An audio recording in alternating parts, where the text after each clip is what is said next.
Camera speed. and I'll go 5, 4, 3, South and speed. then when you do that, you don't need to acknowledge. Hole in the rock, Stuart, take one. You don't need to acknowledge that I've given you the signal, but you can just start talking. That just assures that we have some clean audio to cut into you. Okay, and I just need to look at you. Okay. Houses, glasses. Do we see that? We don't see him. Okay, we don't see them. You can put it back. We don't see them. Okay, so tell us a little bit about the Mormon colonization. In 5, 4, 3. The history of the Mormon Church is filled with colonization. As soon as the saints arrived in the Great Salt Lake Valley in 1847, Brigham Young, who became known as the Great American Colonizer, began sending people out to settle all across primarily the Intermountain West, but it extended as far north as Canada and far south down into Mexico, over 400 settlements.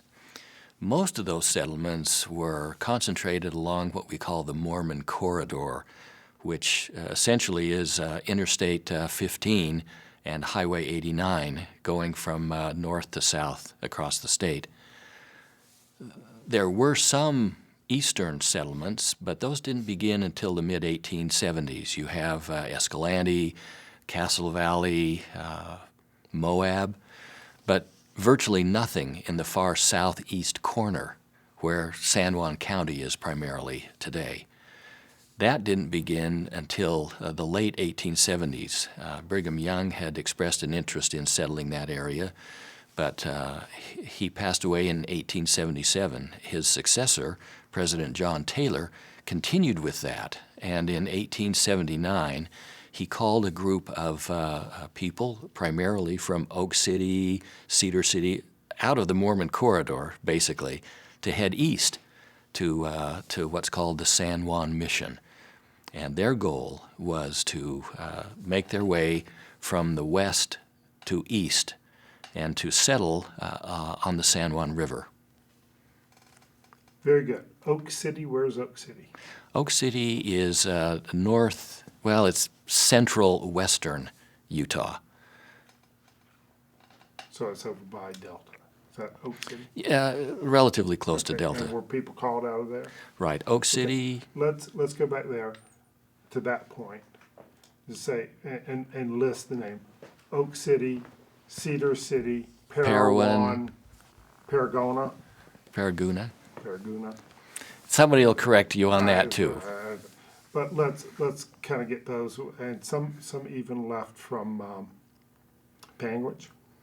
Some call from Panguitch. So some of those were just some of the areas that these people were called from. Let's just list off because we got Oak City and Cedar City, but we don't have these others. Okay. Okay. So just, Oak City, Cedar City, Parowan, Paraguna, and Panguitch. yeah. Okay. If you just list those, we'll cut that in for the appropriate place. We'll put Okay. a map up and we'll light them up as you tick them off.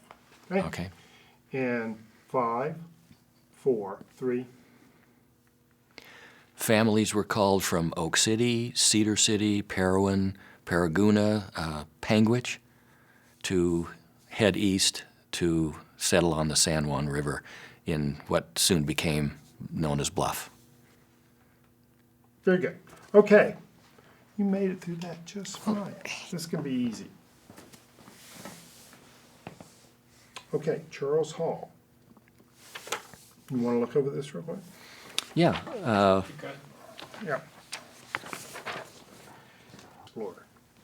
That was kind Right. of. Yeah. Oh, go ahead and roll. Camera speed. Sound speed. Hole in the rock, Stuart, take two. Okay, stand by. And 5, 4, 3. After it had been determined that neither the northern nor the southern route would work, word came back to the expedition that it was possible to pursue a more direct route east, jumping off from Escalante, working eastward toward the Colorado River Gorge, getting across the Colorado River, and then once you were up on the other side, it was just a little over 100 miles to get to the areas that they wanted to settle. Unfortunately, the model The pattern that had been established for settlements wasn't followed as closely as it could have been. Typically, a full exploration is made, and sites are located, and a way to get there is determined. Here, only part of that was done.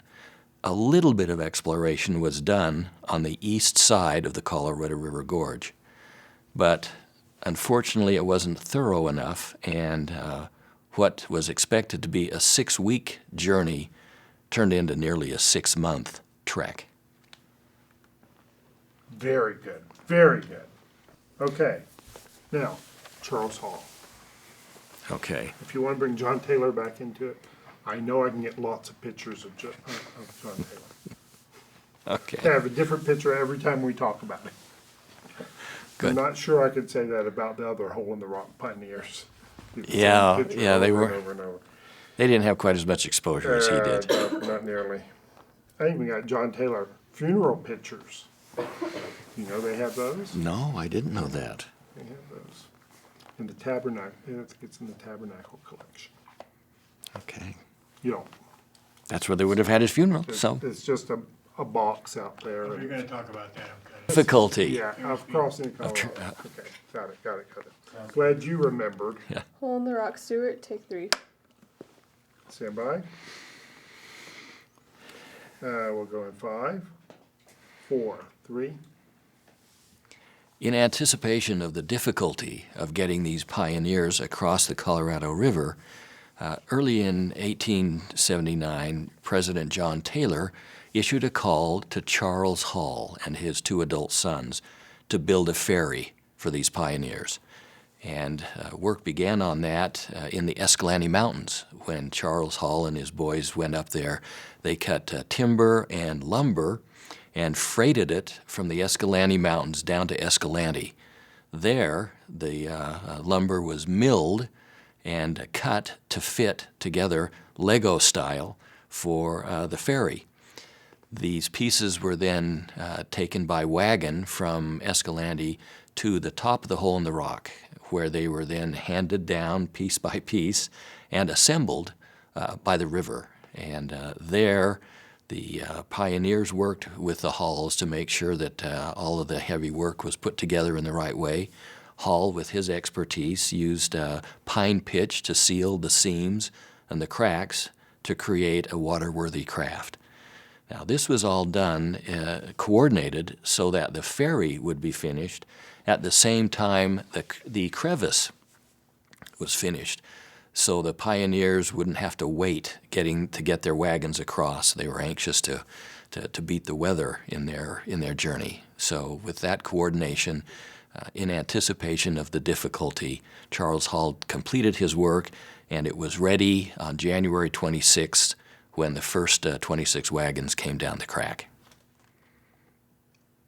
Very good. Well, marginal. No, very good. Now, you want to talk about taking them across? We'll roll when you're ready. You ready? 'Cause we got speed already. Yeah, great. Yeah, I'm ready. Okay, We can always redo it, right? right. Hole in the Rock, Stuart, take 4. Tape is cheap, but we don't even use tape anymore, I so know. it's even cheaper. That's right. And 5, 4. So let's keep this ferry crossing in perspective. Here these intrepid pioneers have made it down this treacherous chute of the crevice of the Hole in the Rock.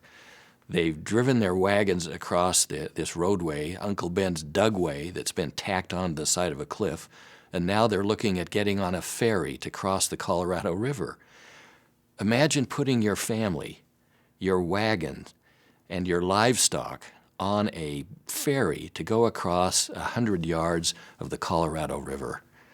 The fact that these pioneers made that crossing without the loss of a wagon, without the loss of life, without any serious injury, is simply another one of the many miracles that these pioneers encountered and experienced and were blessed with during the time that they were on this trek. Very good, very good, very good. Okay, let's release them from their mission. Okay. Speed. I guess we're ready. Okay. Hole in the Rock, Stuart, take 5. Okay, stand by. And 5. Hang on. Oop, I always have to find out where you're landing here. Oh, I'm sorry. I need to be he's better all at over. No, you're fine. You're staying fine. in place. Okay. And 5, 4, 3. The pioneers had struggled to get to Bluff, and they struggled after they got there. Unfortunately, their efforts to develop an agricultural system that was economically viable just wasn't successful. They had difficulty with the San Juan River. Their attempt to tame that river, those efforts were futile. Their ability to have agriculture. Can I start over Sure. again on that? Let me get this. that out. I'm a little bit worried about that. So. Yeah, okay. I was too.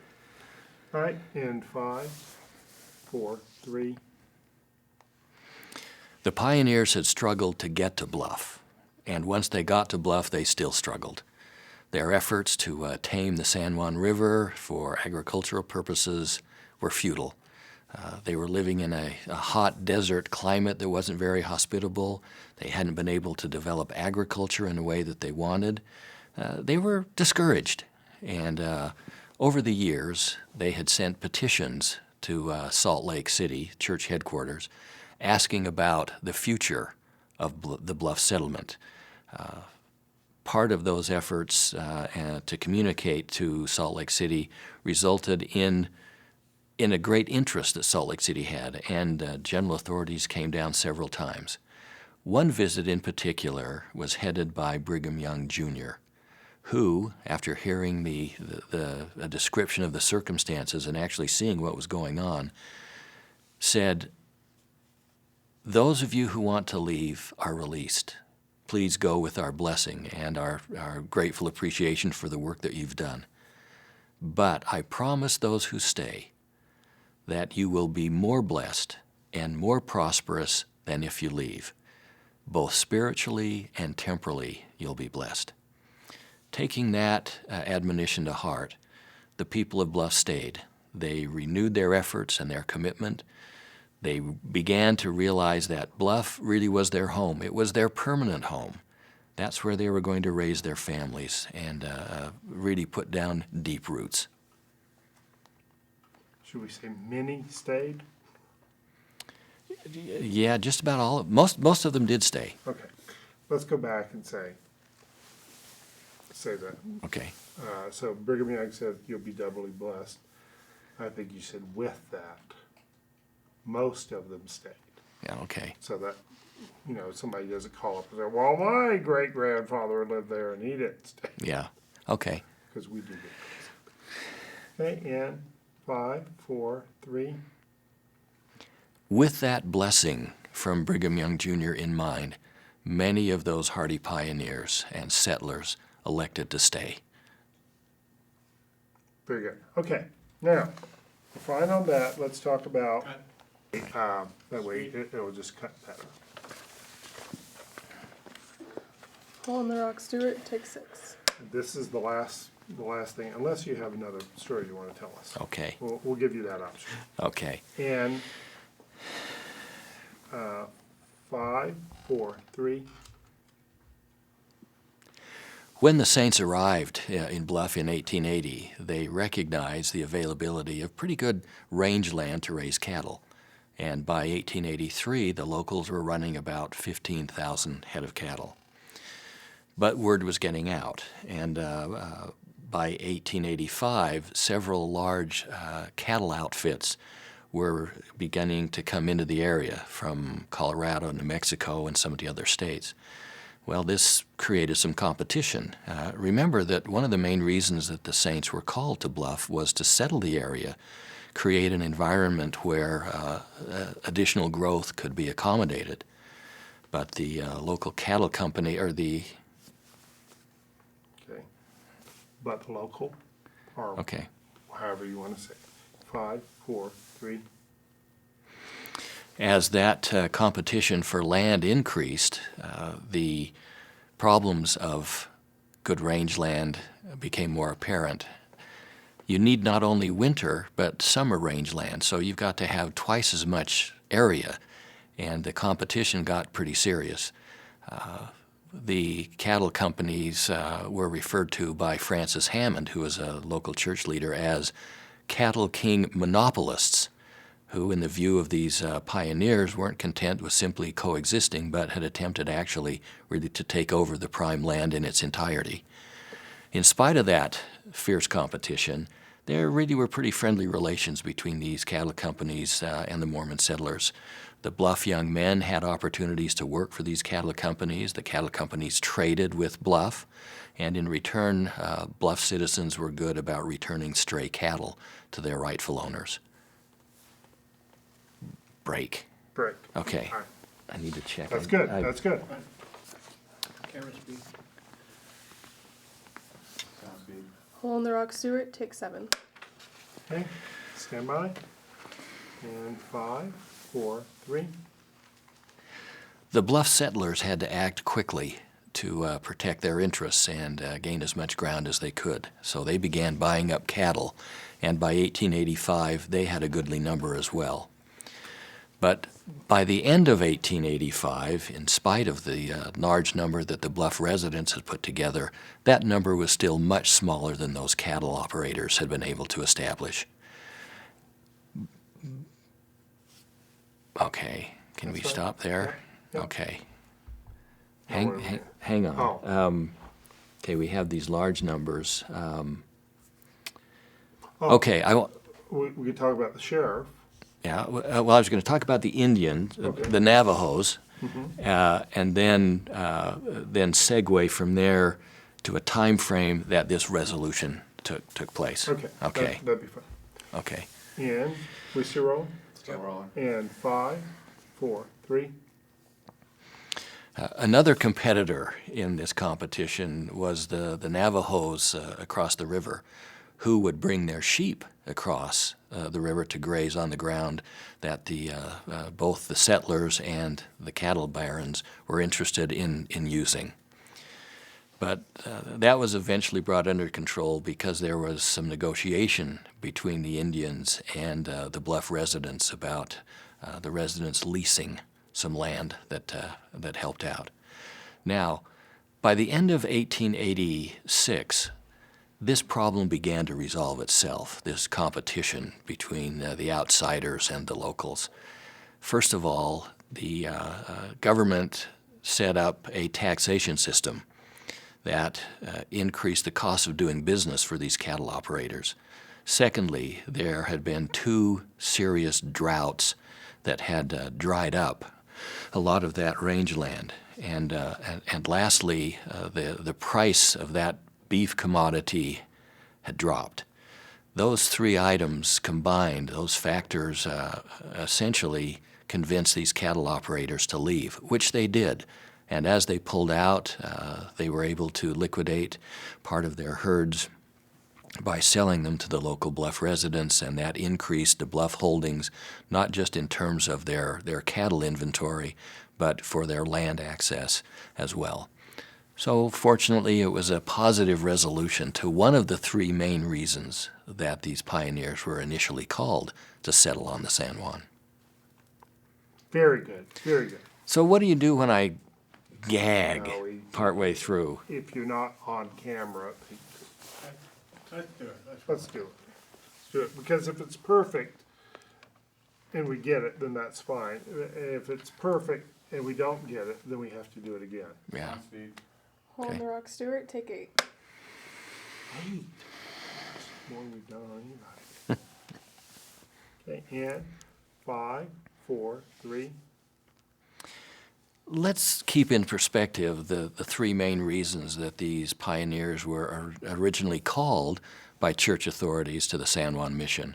One was to act as a shock absorber, a buffer between the outlaws that were there, the Native Americans that were there, and to establish a settlement that would accommodate future growth. This was not a quick fix. really for any of those. Relatively easily and soon, the issue of settlement was taken care of after the competition with the land barons, the cattle barons. There really wasn't a lot of competition for the land. But the outlaws took a little longer, but that also eventually resolved itself as law enforcement became more effective, the infrastructure grew, the population grew. There was less and less opportunity for hiding for these outlaws, and that kind of went away. The relations with the Native Americans, although they improved, and Brigham Young's admonition that it's better to feed a Native American than to fight him proved to be true. But in spite of the efforts by the settlers to improve those relations, and they did improve significantly, there was still friction that lasted for decades. That really wasn't resolved until early in the 20th century. Very good. Anything else? No.